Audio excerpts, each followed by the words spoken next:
Hi everybody, my name is Jens Larsen. There is a set of 3-note voicings that most people forget to check out. And that's really a pity because 3-note voicings are extremely flexible and very practical to use in your comping. In this video, I'm going to take one of these voicing types. I'm going to show you how you find it, and I'm also going to show you how you can use it on a blues in F. And I'm actually going to take that voicing and then expand a little bit on it and then show how that becomes a completely other set of 3-note voicings that you can also add to your vocabulary. Now this is stuff that I use really a lot. I find these 3-note voicings are really useful for just covering the whole neck with chords that I need when I'm comping, and they're very flexible, so you can also do a lot and you can easily turn them into 4-note voicings as well. If you want to learn more about jazz guitar, about improvising over chord changes, checking out some interesting voicings or arpeggios, then subscribe to my channel. If you want to make sure not to miss anything, then click the little bell notification icon. Most of the time when you learn to use 3-note voicings, they're coming out of the 4-note voicings with a root that you already know. So we would take a voicing like this F7 with a 9 and then throw away the root and then use the top part of it as a 3-note voicing. The same could be done with this type voicing, so a drop 3 voicing.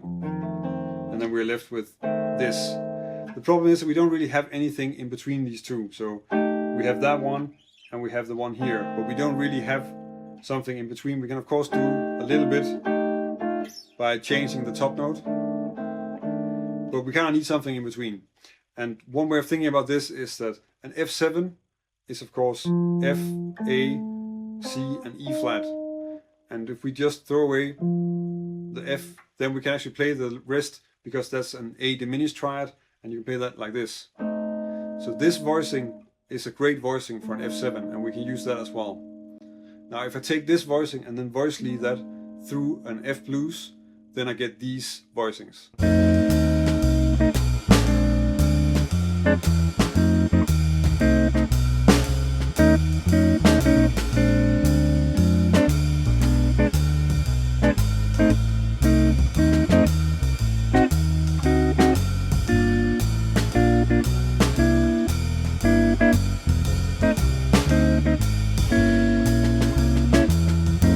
First chord is just this A diminished triad I'm using for F7, so A, C and E flat. Now I want to move that to a B flat 7, and the way I do that is that I'm actually just gonna keep the C there, and then I'm gonna change the A into an A flat and the E flat into a D, and then I have this B flat 7 voicing, which is essentially a B flat 7 with a 9. Then I can move back to my voicing for the F7 here, the A diminished triad. For the F7 in bar 4, maybe we want to add an alteration before we go to the B flat, so we can add, instead of the C, which is the 5th, we can use a flat 13, and that's a D flat, so that's this voicing. And then we can resolve that to B flat. Now the B diminished, that's really simple because here we have A flat, C and D, and we need to just change the C into a B. And then we have our B diminished. Then going back to F7. For the D7 flat 9, well, we can use sort of the outer interval here is A and E flat, so that's the, in this case, the 3rd and the 7th, and we can move that around so we have the 7th and the 3rd here on the D7, and then have a flat 9 in between, and then resolve that to the G minor 7. Now here we can just take that down and then use the upper part of a G minor 7, that's a B flat major triad. And turning the B flat major triad into the upper part of a C7 is really simple because we're just going to change the F into an E. Now we have this, which is a C7 with a 9, down to our F7. And then at the end, to have a C7, I'm using a C7 with a flat 9, so that's B flat and E. And then the flat 9, that's a D flat. And then we have a whole chorus. With this voicing set, we actually already discovered one more voicing that we can easily add to our vocabulary. We already have this F7, and the next voicing is a B flat 7 with a 9, like this. And if we move that up and play that so that it's an F7, then we get this voicing. Now if we start with this voicing, then we can also get a complete other chorus just coming out of the voice leading of this one. That would sound like this.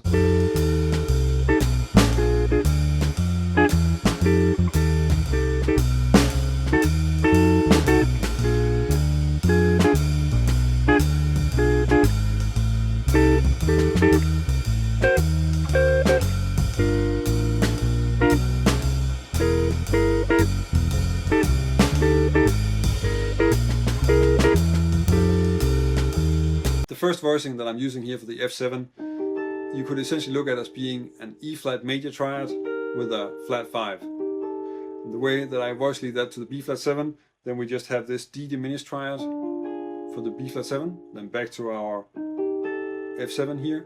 Now to go to B flat 7 in bar 4, I'm altering the F7, and I'm doing that by changing the 9 from G to a G flat, so a flat 9.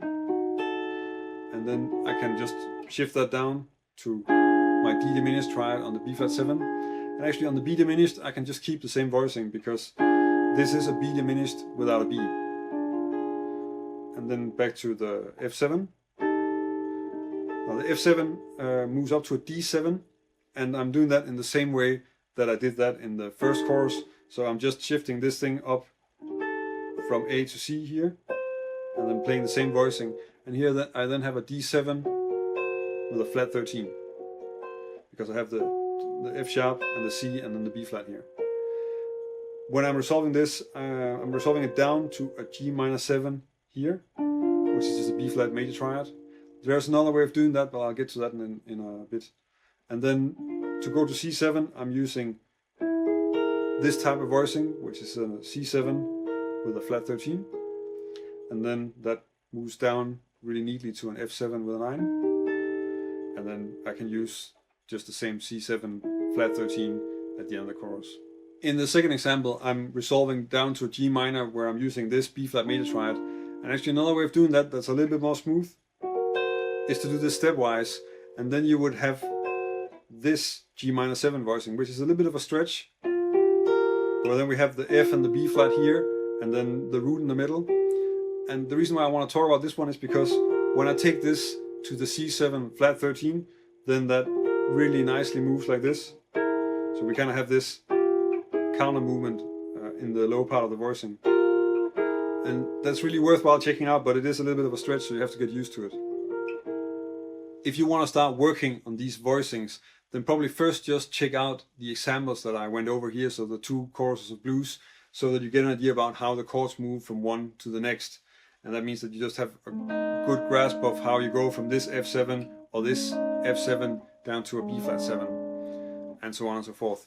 And then the next thing you want to work with is probably trying to harmonize the scale with F7, so that you can really just play freely with F7 voicings up along the neck and have all the different top notes available that you want to use. So that could be something like this.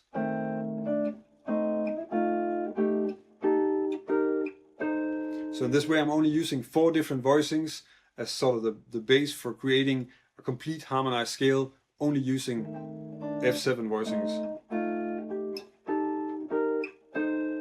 I'm curious, how do you arrive at your 3-note voicings? Are you thinking from triads and upper structures, or are you really thinking more from complete 4-note voicings with a root, and then you're just throwing away the lowest note? Let me know in the comments, because I think this is something that could be the beginning of an interesting discussion about how we remember and how we categorize voicings. And that might actually help also with remembering and using all these different voicings that we check out and finding a better way of learning them. If you want to learn more about jazz guitar and this is the first time you see one of my videos, then subscribe to my channel. The videos that I publish here every week are on finding some solid methods and good strategies for checking out all the interesting things about jazz guitar and improvising. If you like this video and you want to help me keep making videos, then check out my Patreon page. I'm very grateful for the support that I'm getting from my patrons, and it's because of that that I can keep on publishing videos every week. If you join us over on Patreon, I can also give you something in return for your support. That's about it for this week. Thank you for watching, and until next week.